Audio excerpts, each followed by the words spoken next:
Well, one of the biggest offseason storylines continues to be that of former Lakers guard Dennis Schroder. Keep in mind, Dennis was balling out in Oklahoma City, and the Thunder opted to trade him. The Lakers wanted him, and a lot of people were like, man, this guy seems to be a guy that's going to fit in seamlessly with what LeBron and Anthony Davis and the Lakers are trying to do, fresh off a championship. Now, I wasn't one of those guys. I told y'all I didn't think it was a better fit than Rajon Rondo out the gate. And I proved to be right throughout the season. Schroder didn't work well with LeBron. He didn't work well with Anthony Davis. You got to work well with at least one of the two guys if you're going to stay in Los Angeles. So Schroder found himself gone. And, you know, now it comes after the Lakers offered him 4 years, $84 million at the start of last year. They were willing to pay him. Before you even found out that he wasn't a guy that was going to work with Anthony Davis and the Lakers, the Lakers offered him a contract. And he turned down $84 million in hopes of getting over $100 million.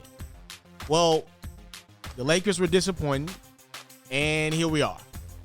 You know, Dennis Schroder is hovering around offers that are under $7-8 million. Keep in mind, he had $80 million on the table with the Lakers. He played with LeBron and Anthony Davis. He turned it down, betting on himself, and his brand has taken an incredible hit.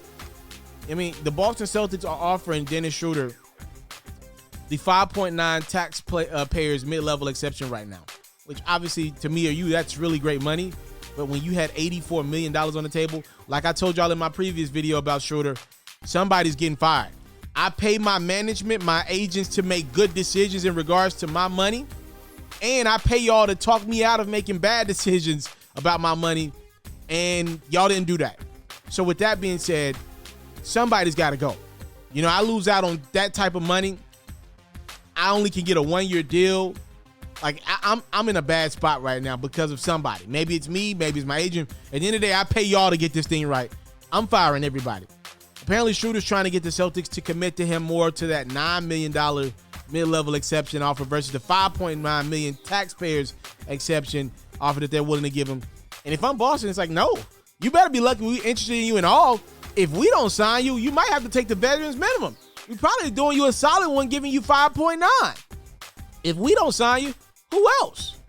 Like, this is a bad situation for Schroder right now. This is awful, you know. And I do think he can come into Boston and contribute. I think by the end of the season, he might find himself in a starting lineup. Maybe it's possible.